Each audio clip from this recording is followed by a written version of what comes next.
అసలు ఈ క్యాన్సర్ యూజువల్గా అయితే వయసుతో పెరిగే రిస్క్ ఉంటుంది. వయసు పెరిగే కొద్దీ బ్రెస్ట్ క్యాన్సర్ వచ్చే అవకాశాలు ఎక్కువగా ఉంటాయండి. భారతదేశంలో ఒక 15 ఏళ్ల క్రితం బ్రెస్ట్ క్యాన్సర్ ఇన్సిడెన్స్ 80,000 కొత్త క్యాన్సర్స్ అయినట్టయితే ఇవాళ 2020 అమీర్పేటలో 100 మంది ఉన్నారనుకోండి, వారిలో 10 మందికి బ్రెస్ట్ క్యాన్సర్ ఉంటుందండి. బేసిక్గా అసలు రూల్ అవుట్ చేసుకోవడానికి క్యాన్సర్ ఉందా లేదా అని జనరల్గా స్క్రీనింగ్కి అయితే ఏ టెస్ట్లో అవసరం? Best is mammogram. మ్యామోగ్రామ్లో కూడా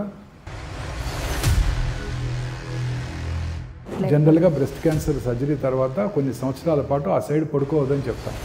ఎందుకంటే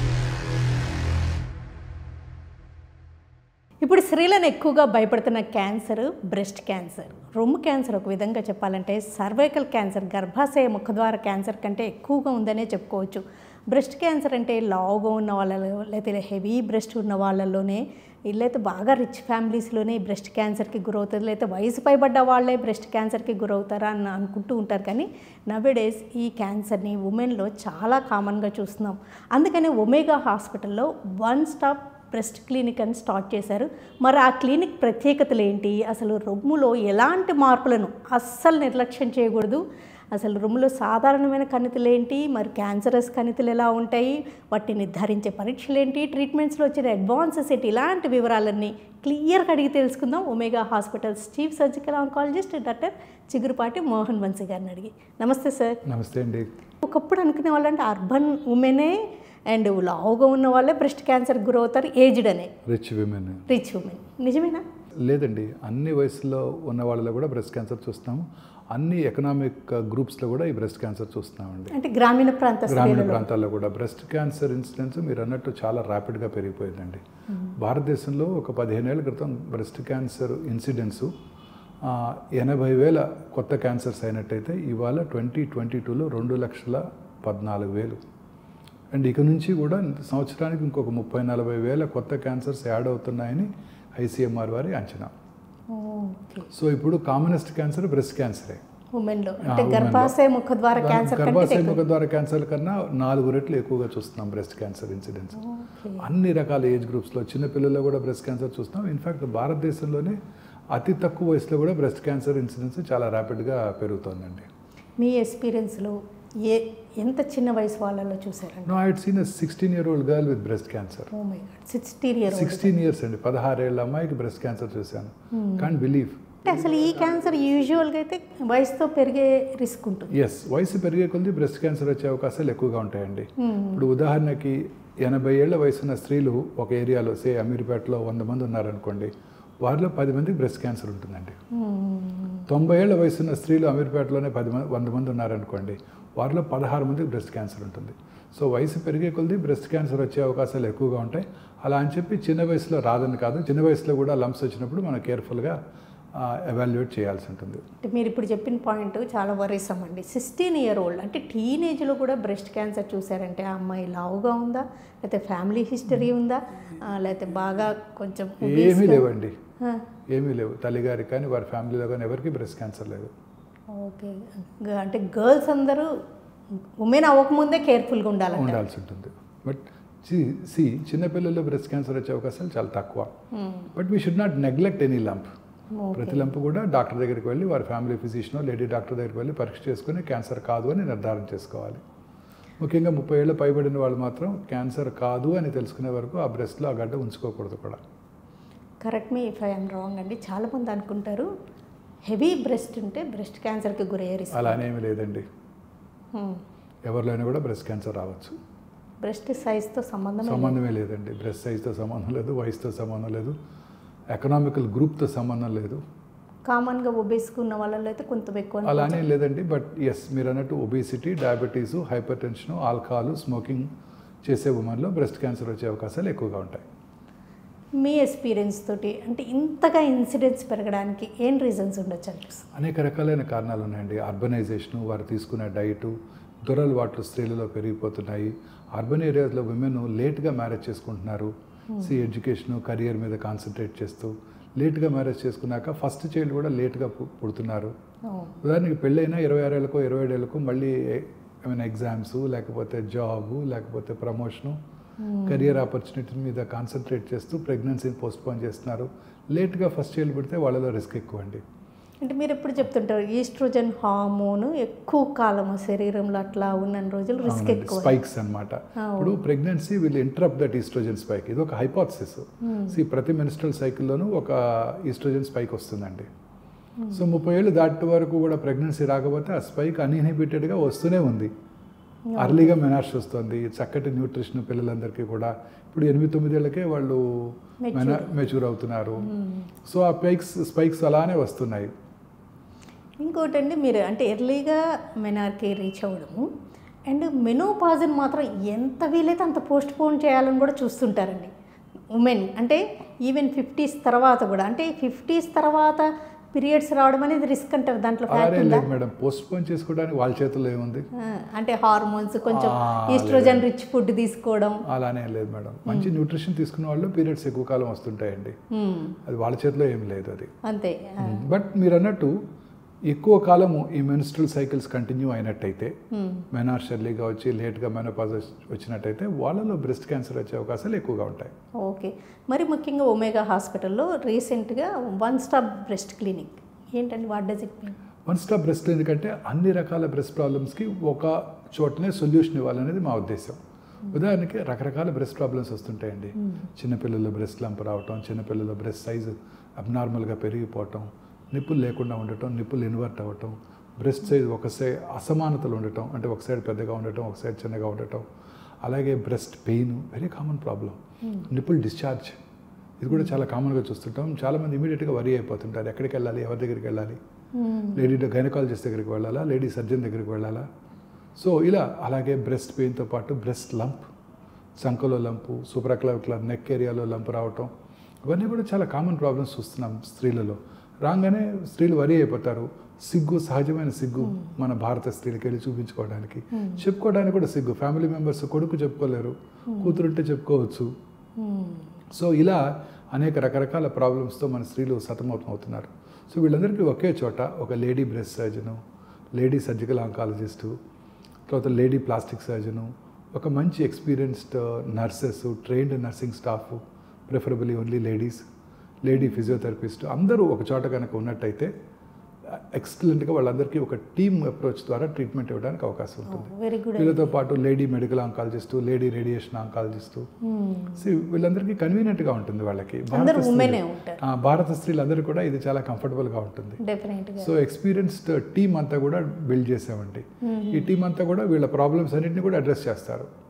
లేడీ సర్జన్ చిన్న చిన్న ప్రాబ్లమ్స్, బ్రెస్ట్ పెయిన్ అలా ఉంటే వాళ్ళు అడ్రస్ చేస్తారు.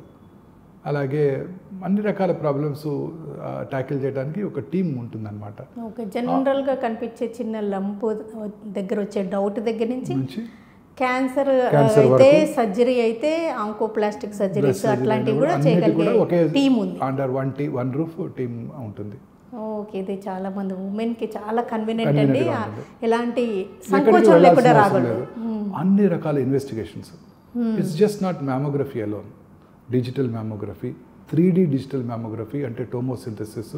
చాలామంది విమెన్లో భయంగా ఉంటుంది, ఈ మ్యామోగ్రఫీ చేసినప్పుడు పెయిన్ఫుల్గా ఉంటుంది, బ్రెస్ట్ కంప్రెస్ చేస్తారని. ఆ కంప్రెషన్ లేకుండా మ్యామోగ్రఫీ గ్యాంట్రీ పేషెంట్ చుట్టూ రొటేట్ అవుతూ మల్టిపుల్ యాంగిల్స్ నుంచి రేడియోగ్రామ్స్ తీసి ఒక powerful computer will compute in to a good video అనమాట. సో లైక్ నెవర్ బిఫోర్ బ్రెస్ట్లో ఉన్న ప్రతి లేయర్ని విజువలైజ్ చేయడానికి అవకాశం ఏర్పడింది ఇప్పుడు. అలాగే థర్మో మ్యామోగ్రఫీ, స్కిన్ టెంపరేచర్ వేరియేషన్స్తోనే ఆ ట్యూమర్ని ఐడెంటిఫై చేయగలిగింది థర్మో మ్యామోగ్రఫీ, ఎటువంటి రేడియేషన్ ఎక్స్పోజర్ లేకుండా. అలాగే మాలిక్యులర్ బ్రెస్ట్ ఇమేజింగ్, దీన్నే సిస్టమబీ స్కాన్ అని కూడా అంటారు. ఓకే. ఈ మాలిక్యులర్ బ్రెస్ట్ ఇమేజింగ్లో ప్రిఫరబుల్లీ ఆ ట్యూమర్ని ఎలా విజువలైజ్ చేయగలరో చూసేస్తారు అంటే న్యూక్లియర్ మెడిసిన్ ల్యాబ్లో. అన్నీ ఒకచోటే ఉంటాయి. ఆ తర్వాత ఎంఆర్ మ్యామోగ్రామ్. చాలామంది విమెన్లో చిన్న చిన్న స్కార్స్ ఉంటాయి, ఇంతకుముందు లంపెక్టమీ చేసుకున్నారు, లేకపోతే బ్రెస్ట్ ఇంప్లాంట్స్ ఉంటాయి, వాళ్ళలో ఆర్ డెన్స్ బ్రెస్ట్, ఫ్యాట్ ఎక్కువగా లేకపోతే మ్యామోగ్రఫీ అక్యురేట్గా ఉండకపోవచ్చు. డెన్స్ బ్రెస్ట్లో MR mammography is very useful. MR mammography with dynamic contrast is an ideal investigation to identify breast cancer. So MR mammography, 3 tesla MR mammography. ఆ తర్వాత ఇప్పుడు కొత్తగా పెట్ ఎంఆర్ మ్యామోగ్రామ్, అంటే PET MRI with PET scan. So the best of MRI the PET scan అంటే positron emission tomography. ఈ రెండు కలిపి PET MR mammogram చేయడం జరుగుతుంది. PET MR mammogram is the best test to diagnose breast cancer in the world now. For the first time in the country AI powered 3 టెస్ట్ల PET MR digital mammogram అందుబాటులోకి వచ్చింది. So తద్వారా ఎటువంటి very minimal radiation ఎక్స్పోజర్తో entire బ్రెస్ట్ని కంప్లీట్గా visualise చేసి ఆ బ్రెస్ట్లో కనిపిస్తున్న ట్యూమర్ అంటే ఎంఆర్ఐలో కనిపిస్తున్న ట్యూమర్లో మెటబాలిక్ యాక్టివిటీ ఎక్కువ ఉందా అంటే క్యాన్సర్ ఉందా లేదా చెప్పగలిగే ఏకైక పరికరం ఈ MR mammography, PET MR mammography. ఇది ఒక స్క్రీనింగ్ టెస్టా లేకపోతే క్యాన్సర్ ఉందని నిర్ధారించడానికి స్కార్డ్ బ్రెస్ట్ డౌట్ ఉన్నప్పుడు ఇంకా further investigation. For example multiple breast surgeries జరిగాయి, ఇంప్లాంట్ ఉన్నాయి, లేకపోతే ఇంతకుముందు బ్రెస్ట్ క్యాన్సర్ సర్జరీ జరిగింది, ఇంతకుముందు బ్రెస్ట్ క్యాన్సర్ సర్జరీ చేసి వాళ్ళు కన్జర్వేటివ్ సర్జరీ చేసి తర్వాత రేడియేషన్ కూడా తీసుకున్నారు, ఇప్పుడు ఒక చిన్న అనుమానంగా ఉంది క్యాన్సర్ వచ్చిందేమో, ఇలాంటి వాళ్ళకి ఎక్స్ట్రీమ్లీ యూస్ఫుల్ టెక్నాలజీ ఈ 3 డైమెన్షనల్ పెట్ ఎంఆర్ మ్యామోగ్రామ్. ఇది ఆర్టిఫిషియల్ ఇంటెలిజెన్స్తో పనిచేయడం వల్ల అతి తక్కువ టైంలోనే ఎంటైర్ ఎంఆర్ఐ కంప్లీట్ చేయడానికి అవకాశం ఉంది. రీసెంట్ డెవలప్మెంట్ అండి. First time in the country AI powered 3 టెస్ట్ల డిజిటల్ పెట్ ఎంఆర్ మ్యామోగ్రఫీ. ఇవే కాకుండా బ్రెస్ట్ క్యాన్సర్ స్టేజింగ్కి డిజిటల్ పెట్ సిటీ కూడా అందుబాటులోకి వచ్చింది. అతి తక్కువ రేడియేషన్ ఎక్స్పోజర్తో మామూలు పెట్ సిటీలో మనము 3 to 24 మిల్లీ సివరెట్స్ రేడియేషన్ కనుక ఉన్నట్టయితే ప్రతి ఇండివిజువల్కి ఇక్కడ 8 మిల్లీ సివరెట్స్ రేడియేషన్తో entire PET CT scan complete చేయడానికి అవకాశం ఉంది. అంటే ఇన్సైడ్ ద మెషిన్ ఓన్లీ 3 మినిట్సే ఉంటారు patient. So very little radiation. ఇచ్చే రేడియో యాక్టివ్ మెటీరియల్ కూడా నార్మల్గా about 10 to 12 millicuries FDG ఇవ్వాల్సి వస్తే ఇక్కడ జస్ట్ 3 to 4 మిల్లీ క్యూరీస్ ఎఫ్డీజీతోనే entire PET CT scan complete చేయడానికి అవకాశం ఉంటుంది. మీరు ఇప్పుడు ఎన్ని రకాల టెస్టులు చెప్పారు కదండి, అంటే బేసిక్గా అసలు రూల్ అవుట్ చేసుకోవడానికి క్యాన్సర్ ఉందా లేదా అని జనరల్గా స్క్రీనింగ్కి అయితే ఏ టెస్టులు అవసరం? Best is mammogram. మ్యామోగ్రామ్లో కూడా we brought the best mammography in the country. ఇప్పుడు అంతా కూడా కృత్రిమ మేధస్తోనే ఈ మ్యామోగ్రఫీని రీడ్ చేస్తున్నాం. ఇప్పుడు మ్యామోగ్రఫీ అయినా మీకు 2 నిమిషాల్లో మీకు మ్యామోగ్రఫీ రిపోర్ట్ వచ్చేస్తుంది. అంతా artificial intelligence. So artificial intelligence entire information is fed to the system. అదే చేస్తే ఎంఆర్ఐ మ్యామోగ్రామ్ అయిపోగానే మీకు వెంటనే రిపోర్ట్ వచ్చేస్తుంది కంప్లీట్. అంటే ఎటువంటి మిస్టేక్స్ లేకుండా కంప్లీట్గా పూర్తి రిపోర్ట్ మీకు వచ్చేస్తుంది 2 మినిట్స్. 2 మినిట్స్లో రిపోర్ట్ వచ్చేస్తుంది. 1 మినిట్ రిపోర్టింగ్, 1 మినిట్ ప్రింటింగ్, అంతే. ఎంటైర్ ఏఐ పవర్డ్ రిపోర్టింగ్ అనమాట. We call it AI enabled mammogram. So ఇది first time in the country again. Mammogram చేసిన 1 మినిట్లో మీకు ఎంటైర్ రిపోర్ట్ వచ్చేస్తుంది. ఆ మ్యామోగ్రామ్లో అది కంప్లీట్గా రీడ్ చేసి ఏ లంప్స్ ఉన్నాయి అంటే human I can miss some things, this will not miss, this completely information is completely fed to the artificial intelligence powered system. So with in minute ఇది కంప్లీట్గా రీడ్ చేసి ఎటువంటి మిస్టేక్స్ లేకుండా మనకు రిపోర్ట్ ఇచ్చేస్తుంది. ప్రతి అబ్నార్మాలిటీని కూడా ఐడెంటిఫై చేసి మనకు రిపోర్ట్ ఇచ్చేస్తుంది. అంటే ఒక విధంగా సెల్ఫ్ ఎగ్జామినేషన్ అనేది జస్ట్ లైక్ ఒక మ్యాగ్నిఫైయింగ్ గ్లాస్ అయితే MR based, AI based MR ఈ పెట్ స్కాన్ అనేది ఒక మైక్రోస్కోప్ అనుకోవచ్చండి. 2 మిల్లీమీటర్ లంపు, 1 మిల్లీమీటర్ లంపు, మ్యామోగ్రామ్లో అతి చిన్న లీజన్స్, స్ట్రక్చరల్ అబ్నార్మాలిటీసు, స్కార్స్ అన్నీ ఐడెంటిఫై చేసేస్తుంది మ్యామోగ్రఫీ మెషిను. అలాగే పెట్ ఎంఆర్ మ్యామోగ్రామ్ కూడా artificial intelligence powered. Future of oncology, future of radiology ఇవే ఉండబోతున్నాయండి. అంటే అసలు చాలామంది అనుకుంటారు ఎవరు కాల్ సెల్ఫ్ ఎగ్జామిన్ చేసుకుంటున్నాం కదా, డాక్టర్ సజెస్ట్ చేసినట్టు లంప్ ఏం లేదు కదా అనుకుని చిన్న సైజు గుర్తించలేకపోవడం అట్లా ఉండొచ్చు కదండి? ఉంటాయండి, చాలా రెగ్యులర్గా చూస్తుంటాం. చాలామంది కాన్షియస్ విమెన్ కూడా రెగ్యులర్గా స్క్రీన్ చేసుకుంటూ ఉంటారు. అండ్ వాళ్ళు రెగ్యులర్గా వాళ్ళు మ్యామోగ్రఫీ కూడా వస్తుంటారు. వాళ్ళు చేతితో పట్టుకోలేని ఈజీగా మ్యామోగ్రామ్లో ఐడెంటిఫై చేయగలుగుతాం. So it is a screen field mammography, 3 dimensional digital mammography, అలాగే అల్ట్రాసౌండ్ మ్యామోగ్రఫీ. 2 కూడా complementary to each other. Okay, 2 combination ఉంటాయి. మ్యామోగ్రఫీ అంటే ఈ 2 చేస్తారు ప్రతి పేషెంట్కి కూడా. అవసరమైతే ఎలాస్టో మ్యామోగ్రఫీ కూడా చేస్తారు ప్రాపర్గా ఐడెంటిఫై చేయడానికి. సో 2 కంబైన్ చేసి రిపోర్ట్ ఇవ్వడం జరుగుతూ ఉంటుంది. ఈ క్యాన్సర్ అనేది క్వైట్ అన్ప్రెడిక్టబుల్గా ఉండడం, ఒక్కోసారి లేట్ స్టేజ్లో రావడం, తర్వాత చాలా బాధపడిపోవడం ఇవన్నీ జరుగుతుంటాయి కదండి. ఒక్కసారి అసలు ఏ ఏజ్లో ఉమెన్ ఇలాంటి బ్రెస్ట్ క్లినిక్ ఒకసారి వస్తే కొన్ని ఇయర్స్ వరకు వాళ్ళు ప్రాబ్లం ఫ్రీ అని నిశ్చితంగా ఉంటారు? అలా చెప్పలేమండి. అలా చెప్పలేము. ఎట్ రిస్క్ గ్రూప్స్ కొంతమంది ఉంటారండి. తల్లిదండ్రుల్లో బ్రెస్ట్ క్యాన్సర్ ఉన్నవాళ్ళు, ముఖ్యంగా తండ్రి గారికో లేకపోతే అన్నయ్యకో మేల్ బ్రెస్ట్ క్యాన్సర్ ఉన్నవాళ్ళు, చిన్న వయసులో బ్రెస్ట్ క్యాన్సర్ వచ్చిన వాళ్ళు, లేకపోతే వాళ్ళ ఫ్యామిలీ మెంబర్స్లో ఎవరికైనా చిన్న వయసులో బ్రెస్ట్ క్యాన్సర్ అవటం, బైలేటరల్ బ్రెస్ట్ క్యాన్సర్ అవటం, ఒకరికన్నా ఎక్కువ ఫ్యామిలీ మెంబర్స్కి బ్రెస్ట్ క్యాన్సర్ అవటం, ఇవన్నీ ఎట్ రిస్క్ గ్రూప్స్ అండి. వీళ్ళంతా కూడా జెనెటిక్ స్క్రీనింగ్ కూడా చేసుకోవాలండి. BRCA1, BRCA2 ఎవాల్యుయేషన్ తప్పనిసరి వీళ్ళందరికీ. It's simple blood test. ఇది చేసుకోవడం ద్వారా వారికి వచ్చే అవకాశాలు ఎంత ఉంటాయో చాలా క్లియర్గా ఐడెంటిఫై చేసుకోవచ్చు. ఈ ఒమేగా హాస్పిటల్లో ఈ లాంజిటివిటీ, లాంజ్ అని, స్వాబ్ టెస్ట్లని, జెనెటిక్ టెస్ట్, వీటన్నిటిలో ఏంటండి పర్పస్? దాంట్లో బ్రెస్ట్ క్యాన్సర్ని కూడా ఐడెంటిఫై చేసే ఛాన్స్ ఉంది. అంటే ఫ్యామిలీలో మదర్కి కానీ సిస్టర్కి కానీ అట్లా ఉన్నప్పుడు మాత్రం తప్పనిసరిగా BRCA1, BRCA2 ఏ ఏజ్లో చేయించుకుంటే బెటర్? ఈ BRCA1, BRCA2 టెస్టింగ్ ఎప్పుడైనా చేసుకోవచ్చు. It's a simple blood test. ఆ జెనెటిక్ మ్యుటేషన్ ఉన్నదో లేదో మనకు తెలిసిపోతుంది. ఓకే. ఉమెన్లో మీరు చెప్తున్నట్టుగా అండి బ్రెస్ట్లో అనేక రకాల చేంజెస్ ఉంటూ ఉంటాయి. ఎప్పుడైనా వాళ్ళు మిస్ అవ్వడం అనేది ఉంటూ ఉంటుందా క్యాన్సర్, లేకపోతే క్యాన్సర్ అని భయపడడం? ఎప్పుడు మీకు అది ఏం మెసేజ్ ఇవ్వాలనుకుంటూ ఉంటారు ఈ బ్రెస్ట్ క్యాన్సర్ గురించి? వారి బ్రెస్ట్లో ఎటువంటి చేంజ్ ఉన్నా నెగ్లెక్ట్ చేయకుండా వారి ఫ్యామిలీ ఫిజిషియన్, వారి లేడీ డాక్టర్నో కలవటం చాలా ఇంపార్టెంట్. ఏ చేంజ్ ఉన్నా అంటే నొప్పి లేనిది అయితే ఇంకా ప్రమాదకరం. నొప్పి ఉన్నా కూడా చూపించుకోవాలి. ఎటువంటి మార్పు వారి శరీరంలో కానీ, ముఖ్యంగా బ్రెస్ట్లో కానీ వారు కనుక గమనించినట్టయితే అశ్రద్ధ చేయకుండా వారి ఫ్యామిలీ ఫిజిషియన్, లేడీ డాక్టర్నో కలిసి చెక్ చేసుకోవటం, వారు కూడా అనుమానపడినట్టయితే తగిన టెస్టులు చేయించుకోవటం చాలా ఇంపార్టెంట్. మీరు ఇప్పుడు ఎన్నో రకాల టెస్టుల గురించి చెప్పారు. అవేర్నెస్ తోటి ఒకళ్ళు బ్రెస్ట్ క్లినిక్కి వచ్చారు. వాళ్ళ బ్రెస్ట్లో ఎలాంటి చేంజ్ లేకపోయినా రిస్క్ లేకపోతే చిన్న లంప్ ఫైండ్ అవుట్ చేశారనుకోండి, వెంటనే ఏం చేస్తుంటారు? లంప్ కనుక ఐడెంటిఫై చేస్తే జనరల్గా మ్యామోగ్రామ్లోనే మనకు మంచి ఐడియా వచ్చేస్తుందండి. అది అబ్నార్మల్ లంపా, నార్మల్ లంపా. డౌట్ఫుల్గా ఉన్నట్టయితే అప్పటికప్పుడు అల్ట్రాసౌండ్ గైడెడ్ కోర్ బయాప్సీ చేస్తారనమాట. ఇప్పుడు vacuum assisted breast biopsy systems అందుబాటులోకి వచ్చాయి. వీటిలో అడ్వాంటేజ్ ఏంటంటే జస్ట్ ఒక పాస్తోనే మల్టిపుల్ పీసెస్ తీసుకోవచ్చు. మామూలుగా ఒరిజినల్ కోర్ కటింగ్ బయాప్సీ నీడిల్తో మనం ప్రతిసారి వాళ్ళని పోక్ చేయాల్సి ఉంటుంది. అలా పోక్ చేయకుండా జస్ట్ ఒక పాస్తోనే రిపీటెడ్ బయాప్సీస్, ఒక 4-5 బయాప్సీ కోర్స్ తీసేసుకోవచ్చు. మనకు ఒక్క కోరే సరిపోదండి. కోర్ బయాప్సీ అంటారు దీన్ని, కోర్ కటింగ్ నీడిల్ బయాప్సీ అంటారు. అంటే ఒక చిన్న పీస్ వస్తుంది అనమాట. అలాంటి 3-4 పీసులు అవసరపడతాయి. ఎందుకంటే మనకి హిస్టోపెథాలజీయే కాకుండా ఒకవేళ అది క్యాన్సర్ అయినట్టయితే దాని మీద receptors, oestrogen receptors, progesterone receptor, HER2 receptor, ఇవన్నీ కూడా దాని మీద చేసుకోవడానికి అవకాశం ఉంటుంది. సో డైరెక్ట్గా వాక్యూమ్ అసిస్టెడ్ బ్రెస్ట్ బయాప్సీ సిస్టమ్తో జస్ట్ ఒక సింగిల్ పోక్తోనే మనము 3-4 కోర్స్ తీసుకోవడానికి అవకాశం ఏర్పడింది. FNACకి ఇది ఇంకా అడ్వాన్స్డ్ అనమాట. FNACలో వీ టేక్అవుట్ ఫ్యూ సెల్స్. ఆ సెల్స్ని అనలైజ్ చేసి అది క్యాన్సరా కాదో ఒక అందాజుగా ఐడియా ఇవ్వచ్చు. కోర్ బయాప్సీలో ఆ స్పెసిమెన్ వస్తుంది కాబట్టి అది 100% క్యాన్సరా కాదా, ఒకవేళ క్యాన్సర్ అయితే ఏ రకమైన క్యాన్సరు, దాంట్లో oestrogen, progesterone, HER2 receptors, proliferative index కంప్లీట్గా ఎవాల్యుయేట్ చేయడానికి అవకాశం ఉంటుంది.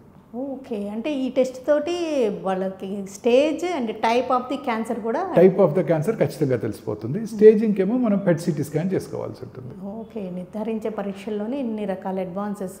అంటే రీసెంట్ డెవలప్మెంట్స్ అయితే PET MR CT scan and vacuum assisted digital PET CT scan, vacuum assisted breast biopsy systems ఇవన్నీ కూడా ఉన్నట్టయితే పేషెంట్ కన్వీనియంట్గా ఉంటుంది. నొప్పి లేకుండా మనం ప్రొసీజర్ చేయడానికి అవకాశం ఉంటుంది. ఓకే. అయితే ఓన్లీ లంప్ తీసేయడం అనేది ఎక్కువగా ఉంటుందా ఇలాంటి పరిస్థితుల్లో? ఎస్, అర్లీగా బ్రెస్ట్ క్యాన్సర్ డయాగ్నోస్ చేసినట్టయితే మనం ఓన్లీ ఆ గడ్డ వరకే తీయటం జరుగుతుంది. ఫ్రోజన్ సెక్షన్ ఫెసిలిటీ అందుబాటులో ఉంది కాబట్టి గడ్డ తీస్తున్నప్పుడే గడ్డను దూరంగా తీసామో లేదో తెలిసిపోతుంది. గడ్డను దూరంగా తీస్తాము, అట్ ద సేమ్ టైం అతి దూరంగా తీయమన్నమాట. అతి తక్కువగా తీస్తాము, అట్ ద సేమ్ టైం దూరంగా తీస్తాము. తద్వారా బ్రెస్ట్ యొక్క సైజులో కానీ షేప్లో కానీ మార్పు రాకుండా చూసుకోవడానికి అవకాశం ఉంటుంది. ఒకవేళ గడ్డ కొంచెం పెద్దదిగా ఉన్నా, బ్రెస్ట్ సైజు చిన్నదిగా ఉన్నా ఆంకోప్లాస్టిక్ బ్రెస్ట్ సర్జరీ చేయడం జరుగుతుంది. ఆంకోప్లాస్టిక్ బ్రెస్ట్ సర్జరీ అంటే combining the principles of plastic surgery at the same time not compromising on oncological principles. అంటే సేమ్ టైం అంటే మనం బ్రెస్ట్ క్యాన్సర్కి ఏదైతే ప్రిన్సిపల్స్ ఉన్నాయో దాన్ని దూరంగా తీయటం వంటివి కాంప్రమైజ్ అవ్వం. ఎట్ ద సేమ్ టైం ఆ బ్రెస్ట్లో ఉన్న టిష్యూని మొబిలైజ్ చేసి లేదా శరీరంలో ఇతర భాగాల్లో ఉన్న కణజాలాన్ని ఇక్కడికి మొబిలైజ్ చేసి బ్రెస్ట్ యొక్క సైజులో కానీ షేప్లో కానీ మార్పు రాకుండా చేయటం. ఓకే. సో ఏదైతే అలా డిఫెక్ట్ సెల్ఫ్ ఉందో కాన్ఫిడెన్స్ మాత్రం తగ్గకుండా ఏదైతే డిఫెక్ట్ ఉంటుందో ఆ డిఫెక్ట్ని కంప్లీట్గా ఫిల్ చేస్తామన్నమాట. అది నార్మల్ పక్క బ్రెస్ట్లోనే ఉన్న నార్మల్ కణజాలం కావచ్చు, లేదా శరీరంలో ఇతర భాగాల నుంచి తెచ్చి అక్కడ ఫిల్ చేయడం కావచ్చు. ఈ రెండు రకాలుగా మన సర్జరీ చేయడం ద్వారా ఆపోజిట్ బ్రెస్ట్ ఏ సైజు షేప్లో ఉందో అదే సైజు షేపు ఈ ఆపరేటెడ్ సైడ్ కూడా ఇవ్వడం జరుగుతూ ఉంటుంది. అలాగే ఈ లింఫ్ గ్లాండ్స్ కూడా తీసివేయడం జరుగుతుంది, చంకలో ఉన్న లింఫ్ గ్లాండ్స్. క్యాన్సర్ సర్జరీలో మోస్ట్ ఇంపార్టెంట్ ప్రిన్సిపల్ క్యాన్సర్ వచ్చిన భాగము అది ఎక్కడికైతే పాకడానికి అవకాశం ఉందో లింఫ్ గ్లాండ్స్ కూడా పూర్తిగా తీసేయాల్సి ఉంటుంది. సో బ్రెస్ట్లో క్యాన్సర్ వచ్చినట్టయితే అండర్ ఆర్మ్ చంకలో ఉండే లింఫ్ గ్లాండ్స్ తీసేస్తాము. ఇప్పుడు కొత్తగా సెంటినల్ నోడ్ బయాప్సీ చేస్తున్నాము. సో క్యాన్సర్ వచ్చిన భాగము అది ఎక్కడికైతే పాకడానికి అవకాశం ఉందో లింఫ్ గ్లాండ్స్ అన్ని కూడా పూర్తిగా తీసేస్తుంటాం. సో సెంటినల్ నోడ్ బయాప్సీ అంటే సెంటినల్ అంటే సెంట్రీ. సో ఈ బ్రెస్ట్లో ఉన్న tumour first a group of lymph నోడ్స్కి వెళ్తుందో తెలుసుకొని ఆ గ్రూప్ ఆఫ్ లింఫ్ నోడ్స్ మాత్రమే తీసుకొని వాటిని టెస్ట్ చేసి అవి కనుక పాజిటివ్ ఉంటే మిగతా లింఫ్ నోడ్స్ తీస్తామన్నమాట. తద్వారా లింఫ్ నోడ్స్ కూడా అవసరం లేకపోయినట్టయితే పూర్తిగా తీసివేయం. ఇది గ్రేటెస్ట్ అడ్వాంటేజ్. దీనికి ఒక స్పెషల్ టెక్నాలజీ ఉంది, దాన్నే గామా డిటెక్షన్ సిస్టమ్ అంటాం. టెక్నీషియం సల్ఫర్ కొల్లాయిడ్ అనే రేడియో యాక్టివ్ కొల్లాయిడ్ని ట్యూమర్ వచ్చిన చోట ఇంజెక్ట్ చేసి దాన్ని ట్రేస్ చేస్తాం. అది చంకలో ఏ గ్లాండ్కి ఫస్ట్ వెళ్తుందో పికప్ చేస్తాం. దానికోసం ఒక హ్యాండ్ హెల్డ్ గామా కెమెరా ఉంటుంది. ఆ గామా కెమెరా ద్వారా ఐడెంటిఫై చేసి ఆ లింఫ్ నోడ్స్ మాత్రమే తీసి టెస్ట్కి పంపిస్తాం. అది పాజిటివ్ ఉంటే మిగతా లింఫ్ గ్లాండ్స్ ఇస్తాం, లేకపోతే అవి కూడా సేవ్ చేస్తాం. సో బ్రెస్ట్ని సేవ్ చేయడానికి మంచి ప్రయత్నం చేస్తాము. అలాగే చంకలో ఉన్న లింఫ్ గ్లాండ్స్ కూడా అవసరమైనంత వరకే తీస్తామన్నమాట. తద్వారా పోస్ట్ ఆపరేటివ్ లింఫ్ ఎడిమా రాకుండా ఉంటుంది, వాపు వస్తుంది. జనరల్గా బ్రెస్ట్ క్యాన్సర్ సర్జరీ తర్వాత కొన్ని సంవత్సరాల పాటు ఆ సైడ్ పడుకోవద్దని చెప్తాం, ఎందుకంటే లింఫ్ గ్లాండ్స్ తీసేస్తాం కాబట్టి. ఈ సెంటినల్ లింఫ్ నోడ్ కనుక చేయడం ద్వారా ఆ సైడ్ పడుకోవడానికి కూడా అవకాశం ఉంటుంది. ఓకే. అంటే క్యాన్సర్ని ఎంతో ప్రిసైజ్డ్గా అక్యురేట్గా మీరు మైక్రో లెవెల్లో వెళ్ళి చూసి ట్రీట్మెంట్ అందించడమే ఈ బ్రెస్ట్ క్లినిక్ యొక్క మెయిన్ పర్పస్ లాగా ఉంది కదండి. ఓకే. అయితే మీరు ఎప్పుడు చెప్తుంటారు ఒక్కోసారి బ్రెస్ట్లో ఎలాంటి చేంజ్ ఉండకపోవచ్చు, ఓన్లీ ఆర్మ్ పిట్లోనే ఈ క్యాన్సర్ కనిపించచ్చు, అలా కూడా ఉంటుందంట. చాలా రేర్గా ఉంటుంటాయండి. ప్రైమరీ ఈజ్ మైక్రోస్కోపిక్ అన్నోన్ అనమాట. మెటాస్టైసిస్ ఆఫ్ అన్నోన్ ఆరిజిన్ అంటే బ్రెస్ట్లో చిన్న ప్రైమరీ ఎక్కడో ఉంటుంది, బట్ లింఫ్ గ్లాండ్స్ బాగా ఎన్లార్జ్ అయి ఉంటాయి.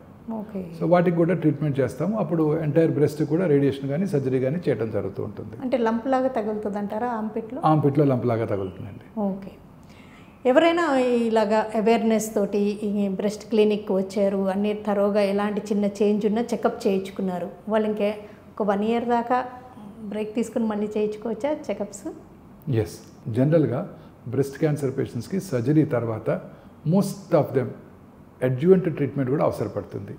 కీమోథెరపీ కానీ రేడియోథెరపీ కానీ, ఇప్పుడు targeted therapy, HER2 receptor positive ఉంటే టార్గెటెడ్ థెరపీ, అలాగే హార్మోన్ థెరపీ, ముఖ్యంగా బ్రెస్ట్లో oestrogen receptor, progesterone receptor positive ఉన్నట్టయితే హార్మోన్ థెరపీ కూడా అవసరపడుతుంది. రేడియోథెరపీలో కూడా అనేక రకాలైన న్యూవర్ అడ్వాన్సెస్ ఇప్పుడు అందుబాటులోకి వచ్చాయి.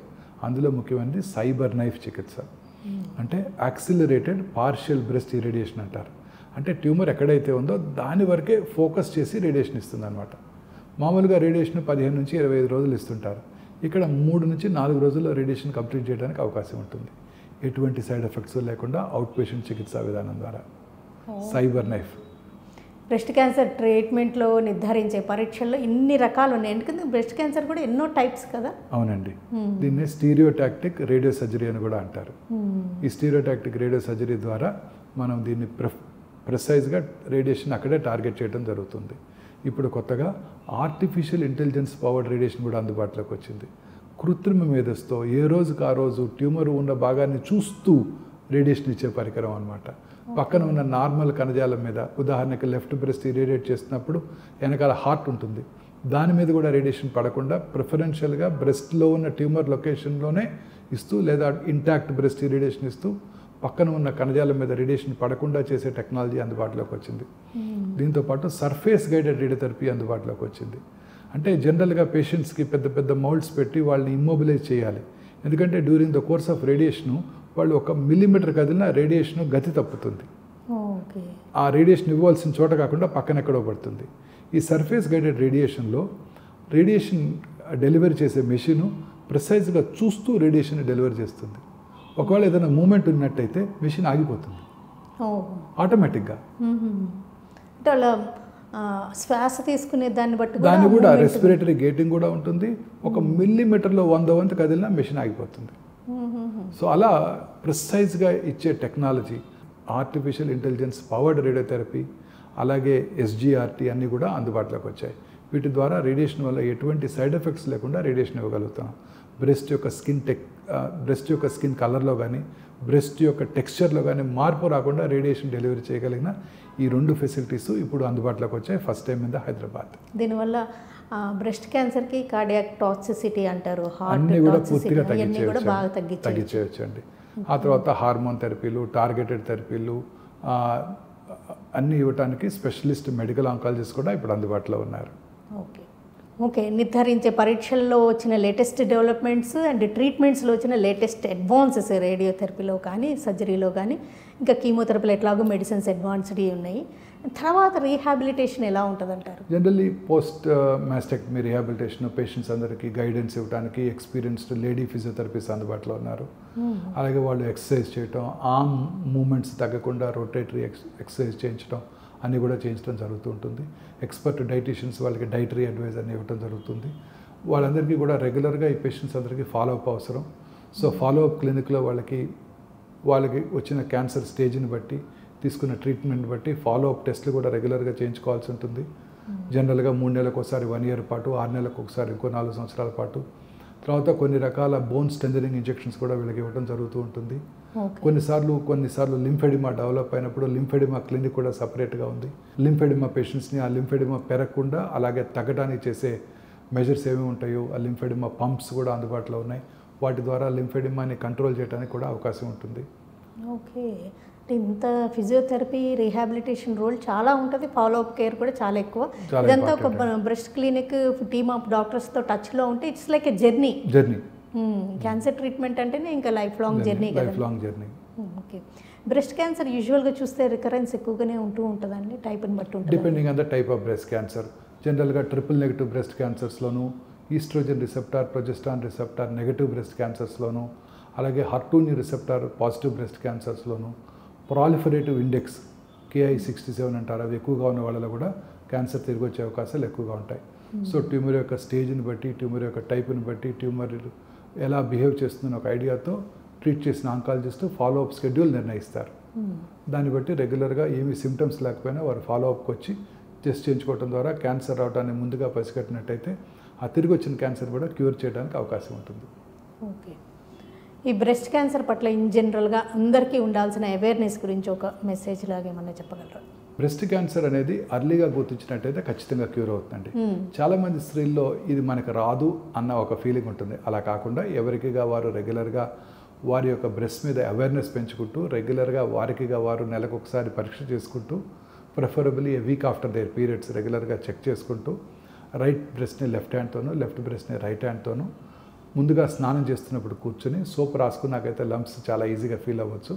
ఆ తర్వాత రూమ్కి వచ్చి పడుకొని షోల్డర్ బ్లేడ్ కింద చిన్న పిల్లో పెట్టుకొని ఎగ్జామిన్ చేసుకొని, ఆ తర్వాత అద్దం ముందు నుంచుకొని 2 బ్రెస్ట్లు ఒకే సైజులో ఉన్నాయా, నిప్పుల్ అండ్ ఏరియా కాంప్లెక్సెస్ ఒకే లెవెల్లో ఉన్నాయా, అటు ఇటు ఏమైనా మార్పు పెరుగుతుందా, అవన్నీ రెగ్యులర్గా చూసుకుంటూ ఆ చివరిలో ఒకసారి నిప్పుల్ని స్క్వీజ్ చేసి ఏమైనా డిశ్చార్జ్ ఉందా లేదా కూడా చూసుకోవడం చాలా ఇంపార్టెంట్.